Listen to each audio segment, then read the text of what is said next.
حضرت ابو ہریرہ رضی اللہ تعالیٰ عنہ سے روایت ہے، رسول اللہ صلی اللہ علیہ وسلم نے فرمایا، جو راہ حق کی دعوت دے اسے اس قدر ثواب ہے جس قدر اس کی اتباع کرنے والوں کو ہوگا۔ ان اتباع کرنے والوں میں سے کسی کے ثواب میں کوئی کمی نہیں ہوگی،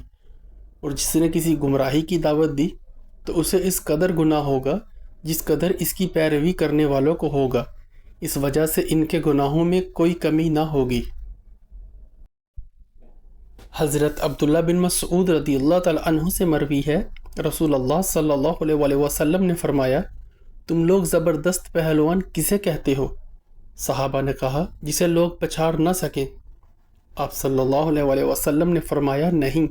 پہلوان وہ ہے جو غصے کی حالت میں اپنے آپ کو قابو میں رکھے۔ سیدنا ابو امامہ رضی اللہ تعالیٰ عنہ بیان کرتے ہیں،